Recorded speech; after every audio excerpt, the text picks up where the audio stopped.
Welcome everyone, Costin here on Serious Gaming to talk about dungeons and raids in the Warlords of Draenor expansion for World of Warcraft.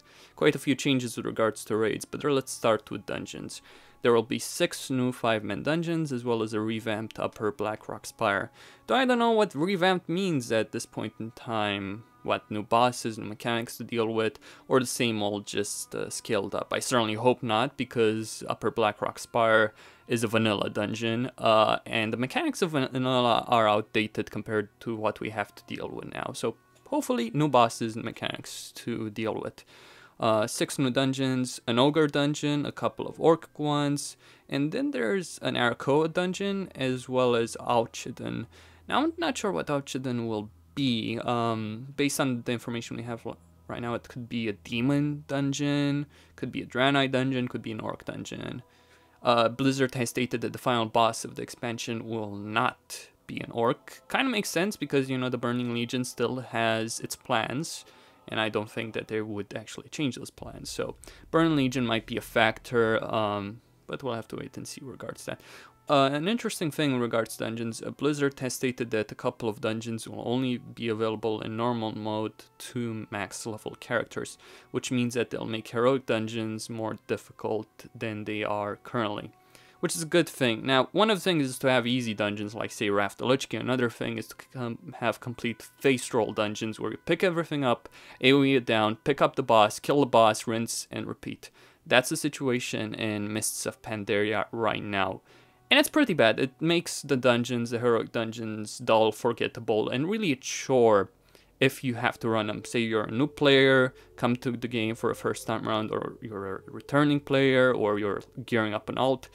It's just such chore to go through the heroic dungeons right now over and over and over again for the gear that you need in order to do LFR. As bad as LFR is, it is a lot better than heroic dungeons are right now. Blizzard has also talked in the future that they will introduce options for gearing outside of dungeons, you know, options for gearing so you can do raids. Now I think this is actually a good thing because regardless of how well a dungeon is, regardless of how challenging it is, doing the same thing over and over and over and over again does become boring after a while. Doesn't matter how well designed a dungeon is. I loved the design of Burning Crusade dungeons, but I have to admit I was sick and fucking tired after having run each and every single one of them over 50 times. Some of them even over 100 times by the end of the Burning Crusade. Hell, I ran Shattered Halls normal over 13 times. Just normal, forget heroic. Just for a single item, which I never got. So yeah, it can be boring. Having gearing up options outside of dungeons is a good thing. Means people will not have to spam them on a constant level to be able to gear up from them. I do hope this means that they'll make them longer, more interesting, with more interesting mechanics that you cannot just ignore as you can currently. Mechanics are pointless if you can just ignore them and continue DPSing or tanking, stationary or healing, whatever.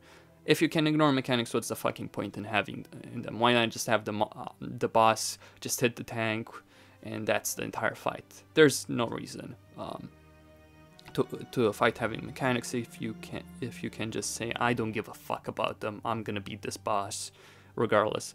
I would hope for trash mobs actually to take longer and to have mechanics, to have abilities that prevent people from just picking all the trash mob packs before a boss, regardless of gear. Even if they have the best gear in the game, there should be certain mechanics that prevent people from doing that. I know this is something that people will disagree with.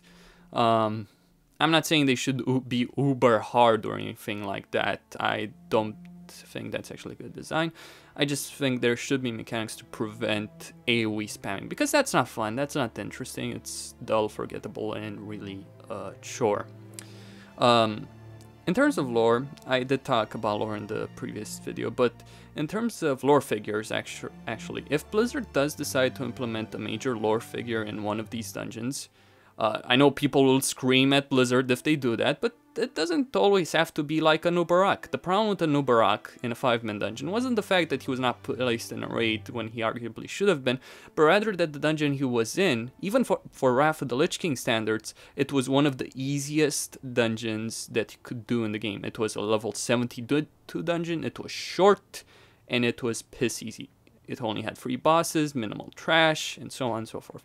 If a Nubarak had been placed in a max level normal dungeon, which would, as well as one of the most difficult dungeons for normal difficulty and heroic difficulty, then I think you would have seen a different situation for him. In Burn Crusade, we had Karguth Bladefist, a lore figure with about the same relevance as a Nubarak. I mean, really a supporting character, as a Nubarak was in Frozen Throne. He was really a character that Blizzard added in Frozen Throne, at least that's what I felt about him.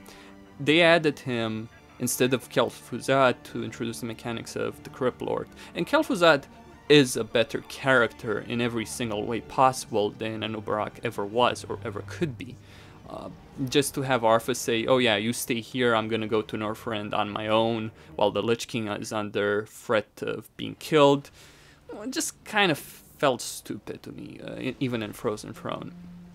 And that was just so we could have a Nubarak and have them introduce the Crippler mechanics.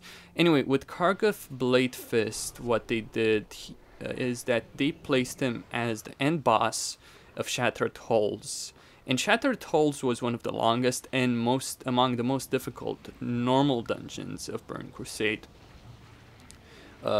Most difficult dungeons being Arcatraz, Shadow Labyrinth, Black Morass, and Shattered Halls on normal difficulty among the normal ones. Steam Vaults was also a max level dungeon, but it was easier than all the above. In terms of heroic dungeons, while people may bang on about Shadow Labyrinth, I personally found Shattered Halls heroic. Timed run, yes, there was a timed run, I think there still is, that you had to complete for the Trials of Draenor, by far the most difficult part of the Trials of Draenor besides killing Macferdan, for Tempest Keep achievement. Very few people complained about Karguth Bladefist, and I think this comes in large part due to the fact that he was the end boss of a very difficult dungeon and a long one. That's just my opinion, so they could potentially do something like this, like, I know, have Kilrog Deadeye as a 5-man boss, or Karguth Bladefist again as a 5-man boss. Of course, I would be very much against the idea of someone like Gul'dan being anything else than a raid boss. Same with Ner'zhul, same with Grom, same with Blackhand. I think that would be a terrible idea, but Kilrog Deadeye and Karguth Bladefist could work in in max level normal dungeons that are among the most difficult heroic dungeons. I think they could work in such situations. Okay, raiding, the bread and butter of World of Warcraft. 2 new raids, 16 bosses in total. Heimal, an ogre themed raid with 6 bosses, and Blackrock Foundry with 10 bosses. And hopefully the mighty Blackhand himself will be the end boss for this particular raiding tier. I want to make a point here. I do strongly believe Blizzard is trying to attract the Burn Crusade crowd back to World of Warcraft. And they're doing this by having all these major lore figures as raid bosses for every single raiding tier, or at least I hope they will have all these major lore figures as raid bosses for every single raiding tier, which is exactly what we had in Burning Crusade. We had all these major lore figures from Warcraft 3 and Frozen Throne as raid bosses. In Tier 4, the first raiding tier of Burning Crusade, we had Macferdan. Then we had Karazhan. Now, Karazhan did not have a major lore figure or major antagonist or anything like that, but it was focused on Medivh, one of the biggest characters in the entire Warcraft universe. The guy who opened the fucking Dark Portal. Do I need to say more about Medivh?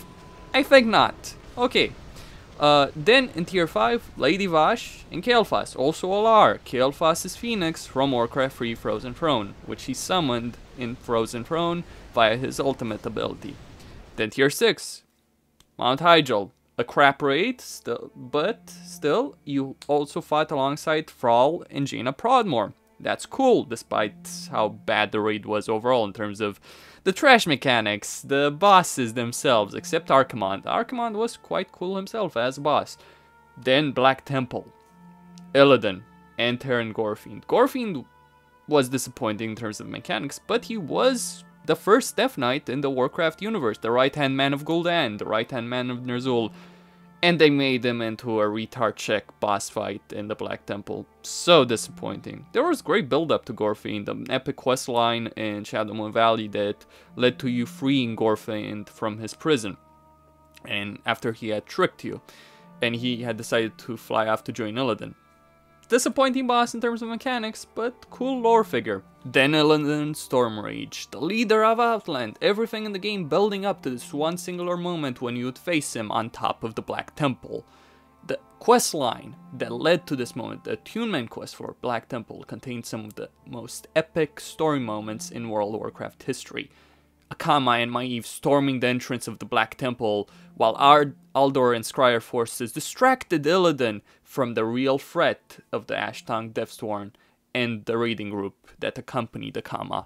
And you reached Illidan in the Black Temple side by side with Akama, and you took Illidan on. Akama disappeared shortly after you engaged Illidan to deal with some ads that Illidan was calling to help him. But then at 30%, Maeve Shadowsong appeared. Her rivalry with Illidan had been epic in the Frozen Throne, almost as great as the rivalry between Sylvanas and Arthas in Warcraft 3. A bit disappointing that Sylvanas actually never fought against the Lich King himself on the top of Icecrown's Citadel. Disappointing. Also disappointing that the mighty Tyrian Forgeling, the Ashbringer, which the game had built up to see this epic encounter, Ashbringer against Frostmourne, Lich King against Forgeling. What happened? An ice block. Unlike Maeve though, she was actually useful. She actually fought side by side with the players. Actually damaged the bloody asshole. And then Illidan was dead. But it was not over. Zul'Aman. Not quite as epic, nowhere near as epic as all the tier 5 or tier 6. But still, Zul'jin. Major lore figure from Warcraft 2, the leader of the Amani trolls who had fought alongside Doomhammer's horde in the Second War. There was build-up to Zul'jin in the Blood Elf leveling zones in Eversong and Ghostlands. You did fight against the Amani trolls in several quests in those zones. As I said, not quite as epic, but still, major lore figure. Great stuff. Then, Kil'jaeden, the last remaining ruler of the Burning Legion. Archimonde had died in Warcraft 3. Sargeras had been banished after the events of the War of the Ancients, leaving Kil'jaeden as the sole ruler of the Burning Legion. And he was here in Sunwell, and we were gonna take him on. You can kind of understand what was epic about Burning Crusade in terms of raiding.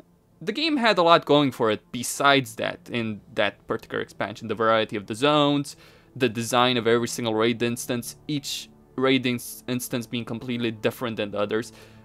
We had 9 raid instances in Burning Crusade. Oh, some people might say, oh, this one raid instance only had one boss, McFerrin. Yeah, but it was great. I don't think anyone can really tell me that McFerrin was not actually a pretty good raid boss, because he was. Then Gur's Lair, 2 bosses, but still, different design, ogre design. Was cool. Tempest Keep, 4 bosses, but contained Dalar and Kael'thas, 2 of the best bosses of the Burning Crusade expansion, as someone who did face those down. But still, as I said, the game had a lot going for it outside of raiding and in raiding, something other expansions have struggled to do. Other expansions, Mists of Pandaria has had the largest number of raid bosses since BC. Wrath the Lich King and Cataclysm had less bosses and less cool lore figures as those we saw in BC. Oh, it did have its own lore figures, Cho'Gall, Al'Akir, Ragnaros, Deathwing. But the point with Cataclysm that needs to be made here, Cho'Gall's character, to properly understand the change he went, you had to read the books. Same with Deathwing, same with Al'Akir, to understand his character. Nefarian was good, Ragnaros was good, but not Deathwing or Cho'Gall or Al'Akir. Or Sinestra, actually, for that matter. Or Sinestra. In Wrath, there was really only one major lore figure, and that was the Lich King himself. Oh, you may tell me about Kel'Thuzad. Kel'Thuzad was in vanilla, he doesn't really count. Malygos, you say, book figure. Created in the books, used in the books, then placed in the game. Anubarak. Well, let's just say Anubarak as raid boss and Trial of the fucking Grand Crusader didn't work as well as someone like Vash or Kael'thas, let alone someone like Illidan or Kil'jaeden. So this is what Blizzard is trying to do with Warlords of Draenor, in my own humble opinion. They're trying to appease the Burning Crusade crowd by having all these major lore figures as raid bosses. And I have to admit, I am excited about this. I am actually excited. So much so that I might ignore the more negative aspects of World of Warcraft right now. I'll talk about these later. Mythic raiding, the new raid size, 20 man, a fixed raid size, no more 10, 25 man garbage, no more segregated community talking about who is the best guild, Paragon or Method, no more people bitching and flaming and trolling themselves, trolling against each other on the forums. Oh, there's gonna be a lot of that. World of Warcraft has always had trolls and flamers and all of that stuff. But I would say that it has gotten a lot worse in the raiding community since Blizzard introduced the idea of having a 10-man mode and 25-man mode for every single raiding tier. Since Wrath of the Lich King. There are also balance problems. The best part, balance problems. Certain 10-man bosses being considerably harder than 25-man bosses. Quite ridiculous. Then Cataclysm, where most of the 10-man bosses were a lot harder than 25-man bosses. Again, fucking dumb. Especially with Blizzard saying that 10-man is gonna be as difficult as 25-man. Was it? Really? Was it? Not really. Not really. Thank you, Blizzard. Thank you. I guess they did address that with Mists of Pandaria. I guess. But still, it was a problem, balance-wise. And it divided the community. And now Blizzard goes on record to say that yes, it is a problem with having these modes. It does divide the community, and we don't want this tension. We don't want the community divided. 5 years, Blizzard. 5 years. It took you 5 years to realize something that was so blindly obvious since day one? Oh god. Free expansions. Blizzard is quite thick-headed sometimes. Really fucking thick-headed. They don't realize the problem. I guess they did realize the problem recently. They did, especially with Mists of Pandaria, where they actually kind of did the balance right. Just putting it out there. They kind of did the balance right in Mists of Pandaria between 10 and 25 men, but still it's a problem. It does limit how they what can they do with an encounter. And Lore, one of the community managers, one of the moderators on Main Tankadin, the Paladin tanking site, and TankSpot, one of the guys in charge of TankSpot, did make a point that Blizzard does want to go back to stuff like having a mage tank or a warlock tank, you know, a warlock tank for Illidan, or twin Eredar, the Eredar twins, or a mage tank for High King Malgar and the Eldar Council. Basically, they're gonna design encounters around the idea that you're gonna have a member of every single class, which you should have in a 20-man raiding group. At least one. Come on, just one. That's not too bad. That's not an unreasonable demand. Just placing that out there. Also, 10-man and 25-man. It was never that logical to go from 10-man to 25-man. Realistically, you would want 2 raiding groups, and no more than that, because then you enter the situation where you have too many tanks. And you don't want that situation, believe me. As a tank, you don't want to have too many tanks in a raiding guild, especially tanks that actually want to tank and are not fine to go DPS. As someone who does like to tank and doesn't so much like DPS, believe me, it is a problem when you have too many tanks in a guild.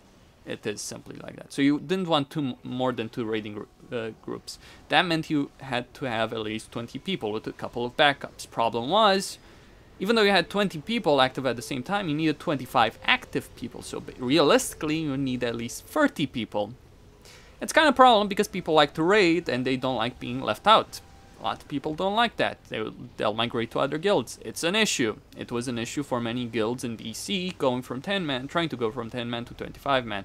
It's an issue I encountered as a raid leader and officer in a guild that had cleared Karazhan, had it all on farm, and we were trying to do 25-man. But the issue wasn't the difficulty of 25-man. Gruul and Malgar, come on, how difficult are those bosses? Let's be realistic here. But the problem was that we just couldn't get enough people. Simple as that, even though we had 2 full Karazhan groups.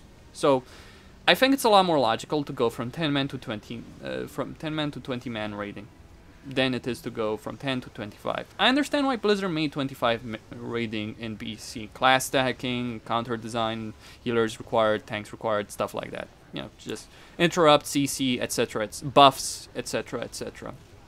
I don't understand that, but I think there was certainly an issue with that in Burning Crusade. And even after that, you know, 10-man guilds trying to go to 25-man, it's an issue. It certainly is an issue. So I'm glad for this change. It's a good change. It's gonna make raiding better. It's gonna stop this. It's gonna end this divided raiding community. Now, flexible raiding for all other difficulty levels. Honestly, after Blizzard screwed up with 10 and 25-man modes for free expansions, you're gonna honestly tell me that they're gonna handle flexible raiding on everything else except Mythic? Really? Let me tell you what's gonna happen with flexible raiding. There's two possibilities. One, the bosses are close to impossible. Simple as that. With certain raid sizes. Or two, they're piss easy regardless of your raid size. I would go with piss easy as opposed to close to impossible. Especially for LFR. Seriously, Blizzard, LFR is a joke as it is. It's as easy as trying to fight against a target dummy. Yes, that easy. And now you're gonna make it even easier. Honestly, LFR is boring as hell as it is already. Now you're gonna make it even worse. Oh, but people go AFK, they leave the raid after a single wipe. Yeah, that might be a problem because you just gave them a tool to do so. You know, the Dungeon Finder has its benefits, I'll admit that. You know, having a tool that actually puts a group together across realms so you don't have to wait half an hour to actually find a group is cool. Problem is, with Dungeon Finder, since the day it was introduced, what it meant is that people talk less with each other. The penalty needs to be higher. If someone goes AFK, they get automatically kicked, and they get a 60-minute debuff. Something along those lines. If someone leaves a group before they've killed every boss, it doesn't matter if you wipe or not. If you leave a group before you've killed every boss, you get a 60-minute debuff. Decreased by the number of bosses you have killed. So say a dungeon has 3 bosses, you kill a boss, gets reduced by 20 minutes. Kill 2 bosses, 40 minutes. For 3 bosses, all 16 minutes, and then you can leave the group without the debuff. Just something I want to point out there. Oh, but I have to leave the group because I have other things to deal with. Okay, then you don't need to do the dungeon for those 60 minutes. Just something I should accept. Oh, but my group is terrible and I don't want to deal with them at all. And I don't want to spend 60 minutes without being able to queue for a dungeon. Okay, then the timer should start the moment you enter the dungeon. For 16 minutes, you cannot queue for another dungeon until you finish the one you're currently in. Unless the party agrees to actually queue for another dungeon. The entire party, that is. Not you, but the entire party.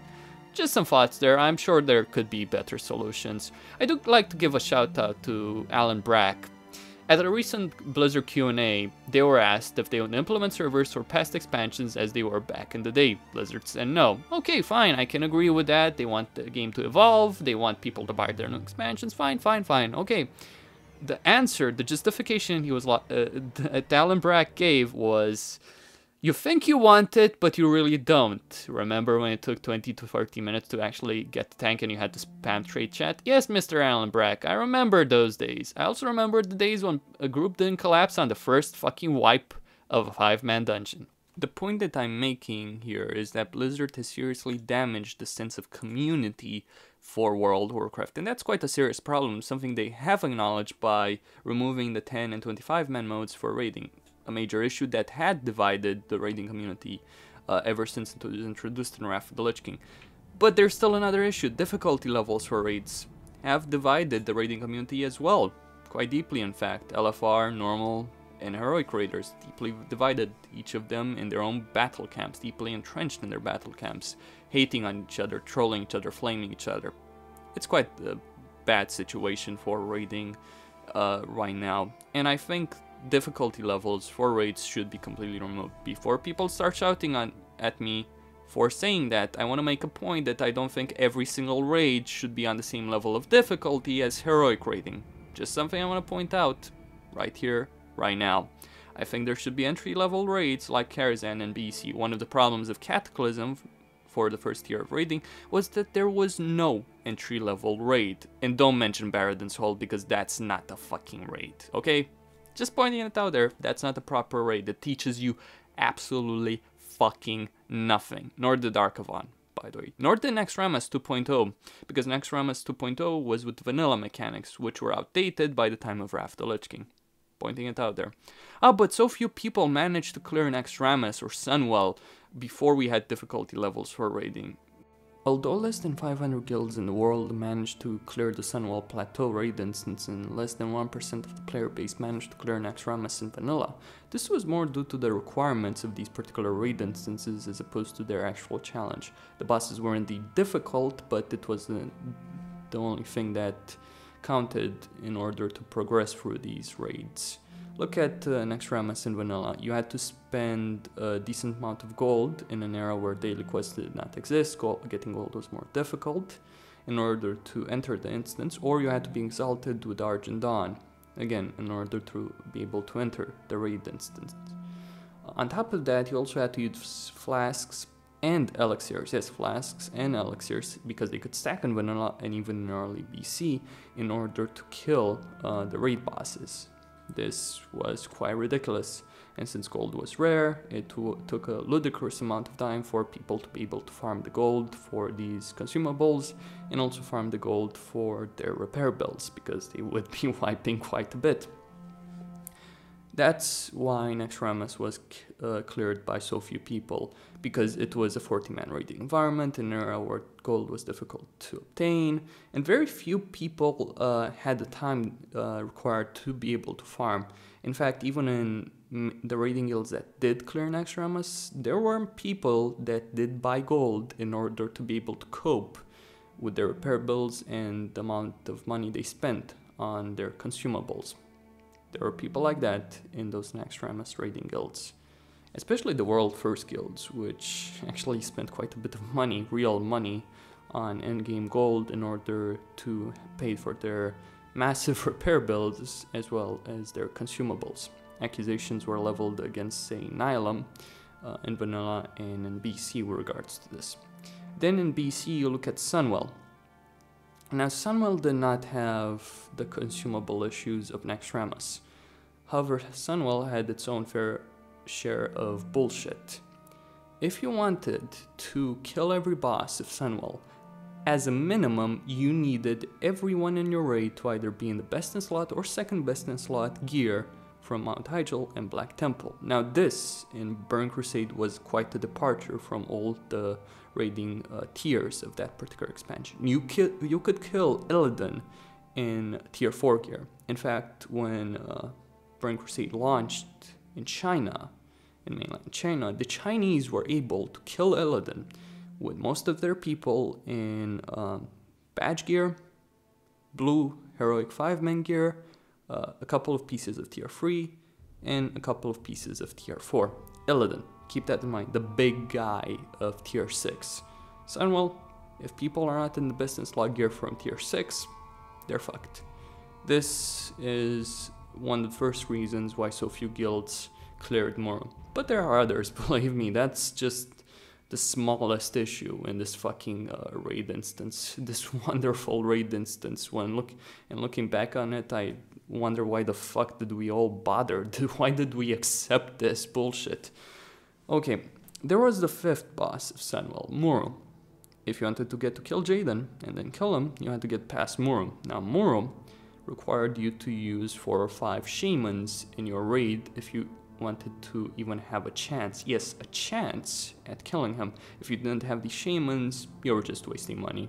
You would not be able to get in phase 2, let alone kill the boss, since Moro does have 2 phases. And even if you're extremely lucky and able to get in phase 2, you would wipe in phase 2 anyway. And on top of that, you also needed the entire raid, or most of the people in the raid, to have leatherworking as a profession. Most people, if not all the people in the raid, to have leatherworking if you wanted to kill Moro in Sunwell.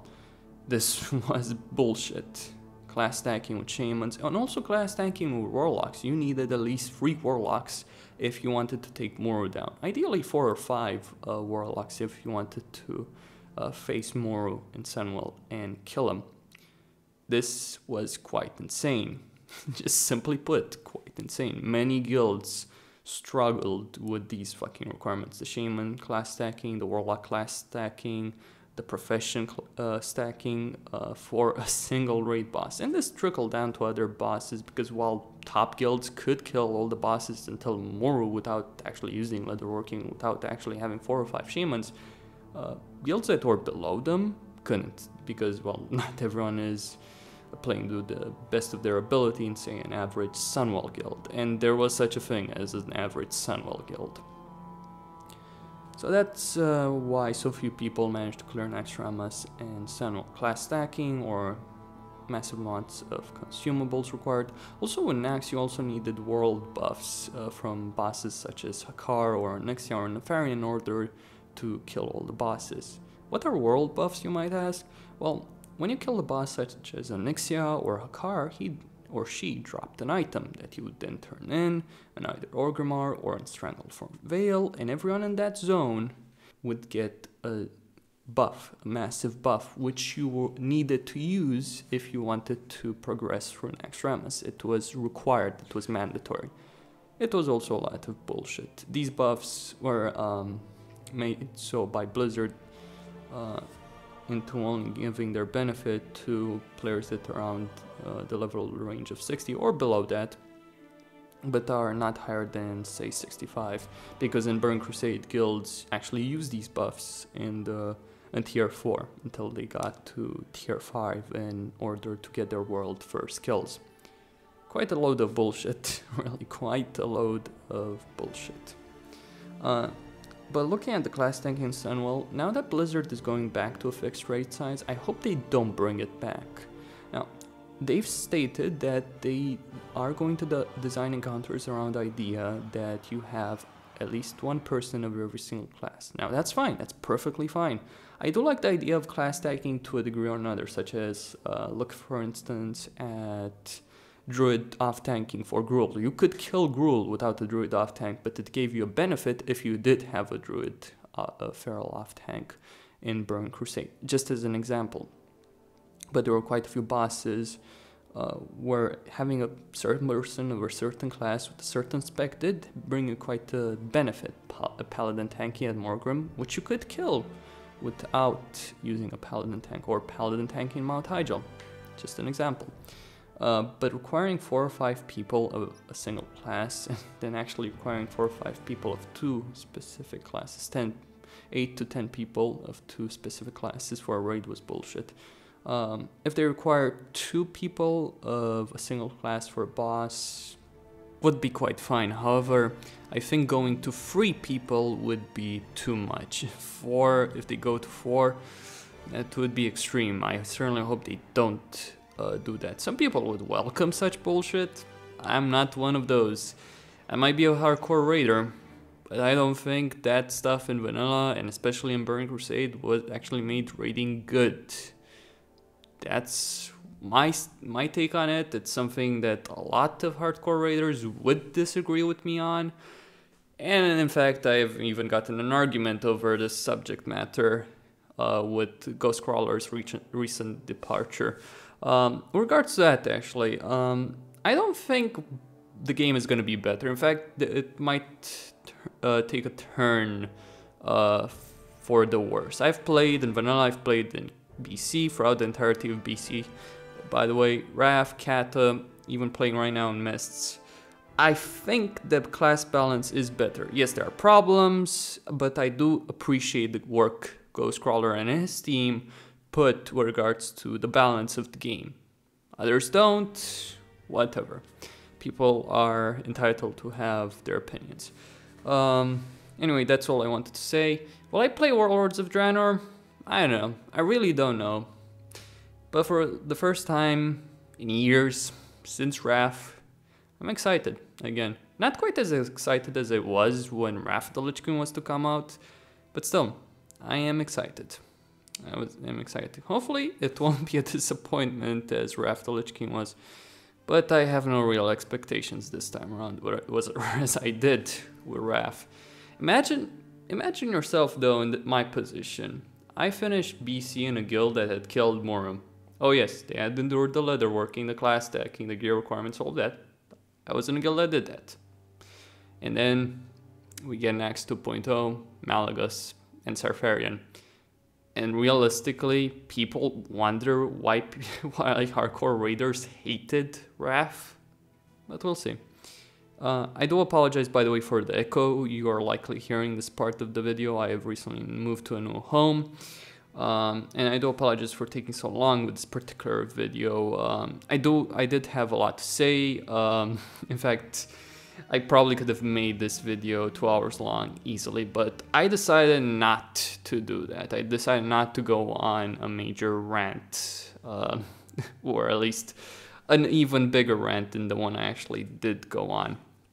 Anyway, Costin here signing out. Don't forget to subscribe and like the video. Thank you all for watching and stay tuned for more.